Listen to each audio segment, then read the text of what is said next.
there are two endings to Breath of the Wild. One, it just ends, or whatever, after you beat Ganondorf. Or Ganon, sorry. And then the other ending, the second ending to Breath of the Wild. There's like a little back and forth between Link and Zelda while you're standing up on like a giant field looking over at Hyrule. And Zelda says something along the lines of, oh, something's wrong with Vah Ruta, let's go check it out. And then it cuts off. So it leaves you as sort of like a cliffhanger for you to expect, okay, part 2, like if they do make a direct sequel to this game, is going to start something to do with Vah Ruta, or maybe that's where the DLC starts, or at least that's the opinion that I thought. And then it having to do, or having the name of the champion's ballad, it makes me think the story is going to go in that direction for the DLC, that it is going to be Link and Zelda going and checking on maybe all of the divine beasts again. They say like it stopped working. Maybe it stopped working because there's still a little bit of Ganon's evil left in it, or maybe the Yiga clan did something, because now that Ganon's destroyed, the Yiga clan are really the biggest threat. So what do you think the story is continuing after Breath of the Wild? Whether it is DLC that explains it, or if it's just like your own headcanon. What do you think Zelda was leading to with that? Going and checking on Vah Ruta messing up. Because a lot of people think that the next dungeon is going to be a 5th divine beast. In the Akala Tech Center, one of the places where like there's the tech labs, there's like a model. A carving. Yeah, of one of the, like a fish-looking divine beast, or a whale divine beast or something hanging from the ceiling. I don't know if you guys have seen that. I've seen it. Yeah, there was I watch HMK's Twitter, of course I know that. Okay. Yeah, well, like HMK and a couple of other people have made videos about it. The first time I came across it was like someone in my Discord had mentioned it, and then like a week later, HMK posted his video, and then someone else posted a video, and I was like, I guess everybody happened to see this 5th potential divine beast. So do you think like that divine beast raises up from one of the water areas, like Hylia, the ocean, one of the giant water areas in the game? And do you think that causes the other divine beasts to start misbehaving? Do you think it has something to do with leftover malice from Ganon? Is it the Yiga clan? What do you think the story after Breath of the Wild is? Because it, again, it ends on that sort of cliffhanger. So what do you think the explanation for that is? Ooh. Can I start this? Oh, of course. I've been talking too much. You need more limelight time. I get super hyped up for this kind of stuff. So, regarding towards the second cutscene that we saw, I assumed instantly with DLC Pack 2 that it would be definitely addressing these problems towards the Divine Beast, because as we know, once after completing that Divine Beast, after defeating the Blight, the champion's soul carries on. So now they're without like a leader to control this Divine Beast, so the Ballad of the Champions is kind of a way to recall or like get more of a connection of the current like relatives of the bloodline from the champions, such as like Sidon, yeah, Sidon. That's like the one that I could imagine from the top of my head because of all the memes. That's the one everybody wants to have as their waifu, apparently. Fish, even though, fish husband do, pretty much. Yeah, it's literally the exact opposite of Ocarina of Time, where you see Princess Ruto obsessed with Link. Nintendo did the complete opposite, to where all of the real humans are now obsessed with this fish man. So, pretty much. Like people used to be like, oh, that's odd, the fish is attracted to this human, but now Nintendo made it to where all of the real humans are attracted to the fish. So it's very interesting. Blame Nintendo, come on. Yeah. But I remember, guys, this is the company that makes Link wear a skirt. True. It's very true.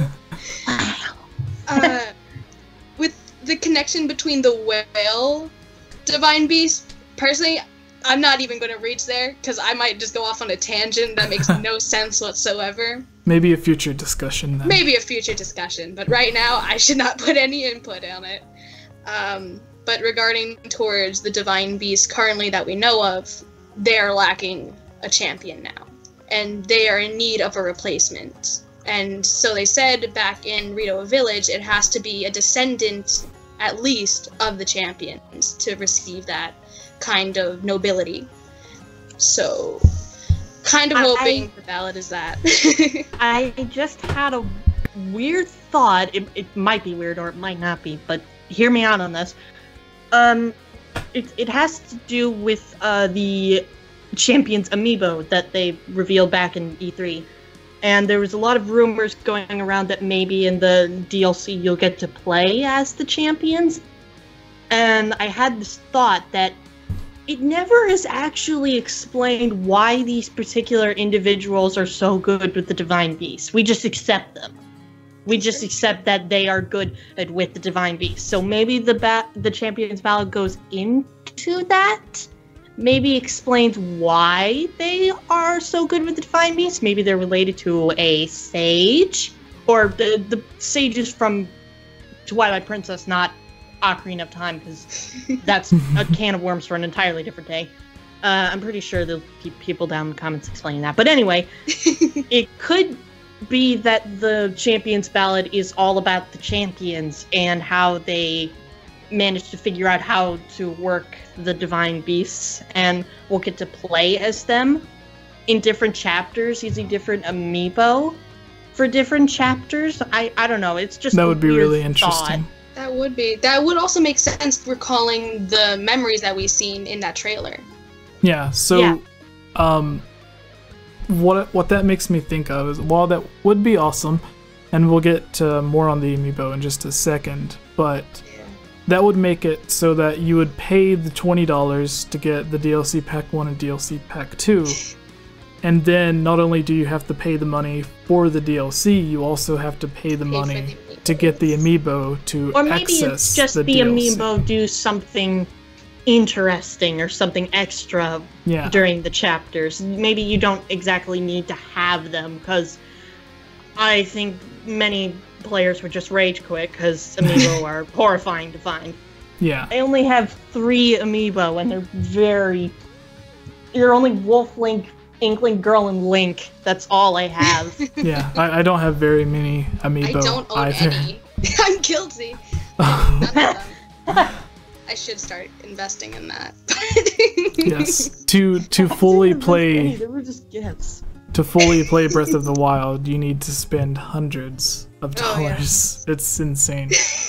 Money hogs! Ashley, before we move on to just the amiibo, and then that'll be the last thing we talk about, what do you think, like, the very ending of Breath of the Wild is? You mentioned, like, going around finding out why these different champions, why they were the ones that could control these divine beasts. Do you think that's going to be what the story is, to where you go and then it shows you the flashbacks or the memories, kind of the way Breath of the Wild does now? Or do you think it's going to be like getting, I think as Lexxi was trying to say, like getting these new champions in control of the divine beasts? It could be a combination of both. It could be I said conglomeration again. It's combination of these 2 elements that we're both thinking about. Yeah. Yeah, personally, I think that would be very interesting if it was a combination, because you could go...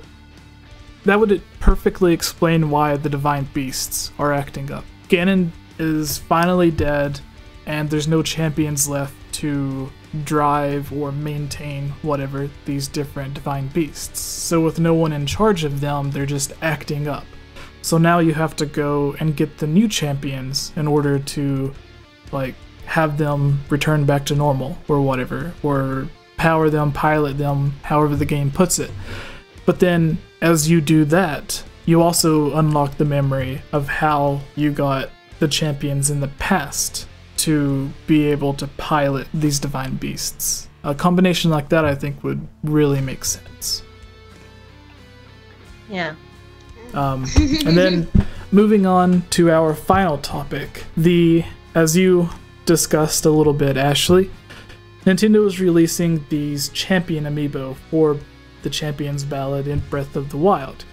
We don't really know what they're going to do, what their purpose is. We're already paying the $20 for the DLC. If you're a fan of videos like this that cover the history of cancelled games and consoles, be sure to subscribe, check out our Patreon to support this channel and the creation of new videos with your advice and input, and check out our top 5 cancelled games series and let us know what games you would like to see us cover in the future.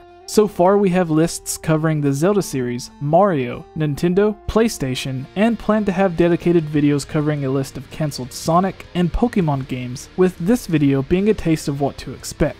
What's up everybody, Game Over Jesse here, and if you enjoyed this video and are into awesome nerdy geeky content like we are, consider subscribing to Geek Fuel, a monthly subscription box that is guaranteed to have over $50 worth of great stuff in every box. You'll receive an exclusive shirt, games, collectibles, and other geek-related greatness. Use the link geekfuel.com/GameOverJesse to not only get $3 off of your subscription, but to help out our channel as well, which means more time to work on more videos for you guys. I want to thank you all for watching this video, and welcome to the End Slate. If you're a fan of these videos, please subscribe and comment below to let me know your thoughts. If you would like to support this channel, please consider supporting on Patreon, where you can watch videos like this early, and help me create longer videos like the top 10 best and worst of Ocarina of Time, Breath of the Wild, and the top 5 official Zelda games that have either been cancelled or just went unreleased. Finally, a huge thank you to this month's supporters: George Says Hi, Link Uses the Triforce, Transcendent Sacred Courage, Glenn Cassio, Prey Warrior, Victopedia, Rusty Caulfield, Robert W.,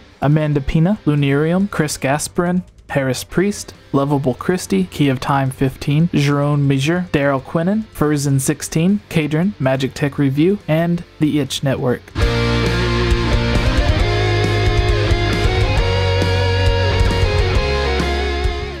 What's up